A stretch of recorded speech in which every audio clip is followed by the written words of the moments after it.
अच्छा, मुल्क का हर शहरी, आप, मैं, डॉक्टर फिजा खान, सब हर गुजरते दिन के साथ मजीद से मजीद तर मकरूज होते चले जा रहे हैं। भारत के डिफेंस एक्विजिशन काउंसिल ने 54,000 करोड़ के प्रोजेक्ट को अप्रूव कर दिया है। इसमें शामिल for the Indian army AON for procurement of 1350 horse power engine की वरुणास्त्र टोरपीडोज कॉम्बैट, ये और इसके अलावा airborne early warning and control. India जी जो $6 अरब लगा रहा है, ये बेसिकली उसको एनहांस करना है, अपनी एयरफोर्स को भी एनहांस करना है और नेवी को भी एनहांस करना। और हर गुजरते दिन के साथ हालात मनफी से मनफी तर होते चले जा रहे हैं। इंडिया भी बहुत ज्यादा पैसा जो है वो इन्वेस्ट कर रहा है डिफेंस के ऊपर। पाकिस्तान इतना पैसा अफोर्ड नहीं कर सकता। ये पाकिस्तान का वो जिसे कहते हैं ना एक प्रॉब्लम है, क्योंकि हमारे पास देने को कुछ भी नहीं है। बुनियादी तौर पर हम इतने साल में किसी एक मुल्क से कर्ज लेकर दूसरे मुल्क को लौटा रहे हैं, या किसी एक इदारे जैसे कि वर्ल्ड बैंक से कर्ज लेकर एशियाई तरक्याती बैंक को दे रहे हैं। और भारत की मोदी सरकार ने जंगी जुनून की इंतहा करते हुए गुज़श्ता 5 वर्षों के दौरान जो $24 अरब के फौजी हथियार और जंगी साजो सामान खरीदे हैं, इसका हदफ पाकिस्तान और चीन है। हमारा और इंडिया के बाद कोई कंपैरिजन वैसे भी नहीं बनता। लेकिन पाकिस्तान को मैंने कहा है कि एक ही इशू है, और वो पाकिस्तान को इशू जो है वो ये है कि हमें कोई बंदा मिलिट्री हार्डवेयर देने को तैयार नहीं है। First, they don't trust us. Second, we don't have the capacity. Third, we don't have the money. क्या हालात पहले से भी ज्यादा खुदा ना खास्ता संगीन होने जा रहे हैं? उम्मीद करते हैं आप सब बहुत अच्छे होंगे। दोस्तों, आज का वीडियो काफी शानदार होने वाला है, इसलिए बिना स्किप के पूरा वीडियो देखना, क्योंकि आज हम देखने वाले हैं पाकिस्तान मीडिया का लेटेस्ट वीडियो। अगर आप मेरे चैनल पर फर्स्ट बार आए और अभी तक सब्सक्राइब नहीं किया है तो प्लीज सब्सक्राइब कीजिए, शेयर कीजिए, बेल आइकॉन कीजिए, ताकि आपको आने वाली हर एक लेटेस्ट न्यूज आसानी से मिल जाए। दोस्तों, इंडिया अपने ग्लोबल मार्केट में $6 बिलियन लगा रहा है, जिसको सुनकर ही पाकिस्तान के पसीने छूट गए हैं, क्योंकि इतना तो पाकिस्तान ने आज तक नहीं कमाया होगा। तो दोस्तों, भारत का हाय दिन नए नए कमाल करते हुए देखकर पाकिस्तान के छूट रहे हैं पसीना। पाकिस्तान बोल रहा है कि हमें कोई पैसे देने के लिए तैयार नहीं है। अगर हमें कोई पैसा देता है तो हम एक देश से लेकर दूसरे देश में चुकाते हैं अपना कर्जा। तो दोस्तों, देखते हैं आज तक पाकिस्तान ने क्या किया है। Russian origin T-90 battle tanks हैं जो कि इंडियन आर्मी ऑपरेट करती है, उसके इंजन्स खरीदने हैं। ठीक है जी, पहली बात। सो ये जो अप्रूवल है that brings in account, that includes powerful engines for the Russian origin T-90 battle tanks. It means कि जो already engines उनके पास मौजूद हैं, उससे भी ज्यादा पावरफुल engines वो लेना चाहते हैं मुस्तकबिल के लिए, जो कि इंडियन आर्मी के पास ये टैंक्स मौजूद हैं।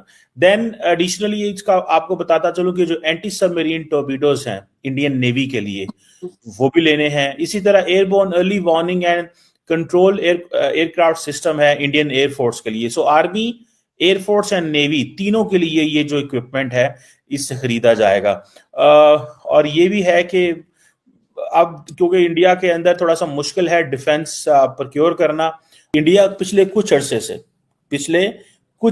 से ये डिफेंस पे पैसा जो है वो लगा रहा है और बड़ी तेजी से लगा रहा है। ये कोई समझ लें कि उनके लिए एक चैलेंज बन चुका हुआ है, और उसकी वजह यही है कि वो समझते हैं कि अगर हम ये पैसा नहीं लगाते, ठीक है जी, ये मिलिट्री मॉडर्नाइजेशन नहीं करते, तो उनके लिए उनकी एयरफोर्स, नेवी और जो आर्मी है उनके लिए मसले होंगे।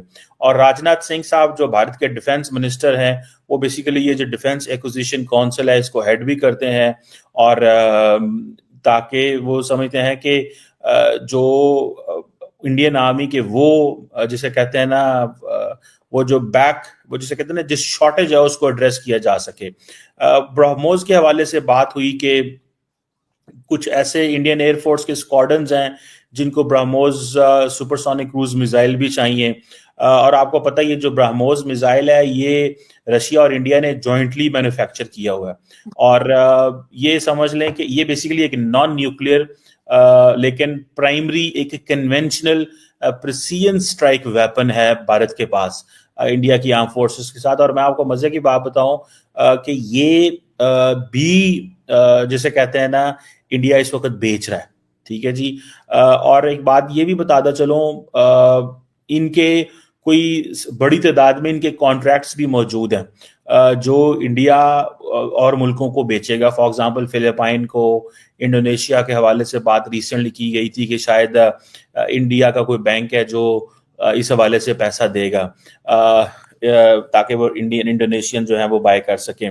और दूसरी ये बात ये भी है कि जो इंडियन एयरफोर्स है उसकी सर्विलेंस कैपेबिलिटीज को इन्हेंस करना है। वो एक इंडियन एयरफोर्स एक टर्म यूज करती है, आईज इन द स्काई। ठीक है जी, वो जो आईज इन द स्काई के लिए इंडिया ने ऑलरेडी, आपको पता है कि वेपन्स ड्रोन्स प्रोक्योर किए थे अमेरिका से, तकरीबन मेरे ख्याल है $3-4 अरब के, रिसेंटली जब बाइडेन एडमिनिस्ट्रेशन पावर में थी। सो ये जो समझ लें कि इंडिया को अपने आप को अपग्रेड करना पड़ रहा है और उसकी वजह यही है कि अगर वो अपग्रेड नहीं करते तो जारी बात है उनको एक चैलेंज उनके सामने जो है वो आएगा। और इंडियंस जो है वो भी मिलिट्री मॉडर्नाइजेशन कर रहे हैं, तो चाइनीज भी मिलिट्री मॉडर्नाइजेशन कर रहे हैं। ठीक है जी, इंडियंस की अब ये जो पैसा आया, जारी बात है इंडिया डिफेंस स्पेंडिंग करेगा, मॉडर्नाइजेशन को करेगा, और जो पुराने इनके वेपन्स हैं उनकी भी कैपेसिटी बिल्ड करेगा।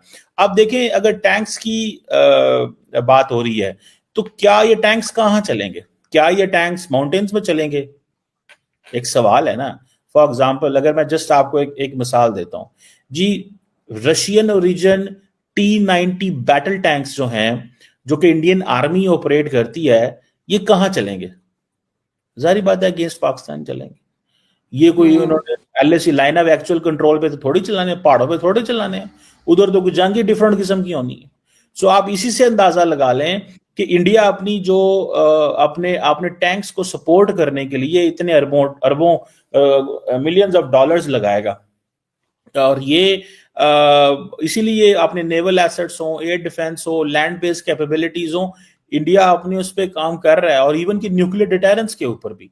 और ये बड़ी एक कंसिडर्ड ओपिनियन है इस वक्त भारत के अंदर और दुनिया के अंदर कि इंडिया अपनी न्यूक्लियर डॉक्ट्रिन भी बदलने जा रहा है। और इंडिया इसके अलावा आपको पता है जो अपने इनके जो इंडिजिनस डिफेंस सिस्टम है उनमें भी इन्वेस्ट कर रहा है, तेजास फाइटर जेट्स में भी, फिर इनकी एक अरिहंत क्लास सबमरीन है उसमें भी ये इन्वेस्टमेंट करने जा रहे हैं। जैसे मैंने आपको बताया, ब्रह्मोस मिसाइल में भी इन्वेस्टमेंट करने जा रहे हैं, बिकॉज ये समझते हैं कि ये हमारी एक्सपोर्ट प्रोडक्ट है, और इसीलिए वो अपनी साइबर कैपेबिलिटी।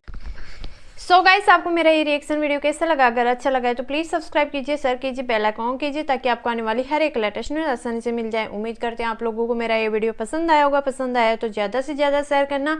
और दोस्तों, अगर आप मेरे चैनल पर फर्स्ट बार आए हो, अभी तक सब्सक्राइब नहीं किया है, तो प्लीज़ सब्सक्राइब कीजिए, शेयर कीजिए, बेल आइकन कीजिए, ताकि आपको आने वाली हर एक लेटेस्ट न्यूज़ आसानी से मिल जाए। जैसा कि हम लोगों ने देखा है पाकिस्तान मीडिया का लेटेस्ट वीडियो, इसके अंदर पाकिस्तान को काफ़ी मिर्ची लग रही है, क्योंकि भारत की हर एक तरीके से कामयाबी देखकर चीमा साहब और फिजा खान को अब तक मिर्ची ही लग रही है। कर कुछ नहीं पा रहे हैं, लेकिन अपने देश को भारत से तुलना करते हैं, जबकि उनका देश भारत के एक जूती की धूल के बराबर नहीं है। तो दोस्तों, भारत आए दिन नए नए कारनामे करते जा रहा है और पाकिस्तान उसके मुख की तरफ देखता जा रहा है। एक साथ देश आज़ाद होकर भी इतने पीछे रह चुका है पाकिस्तान, और किस कारण रह चुका है ये आप सब जानते होंगे।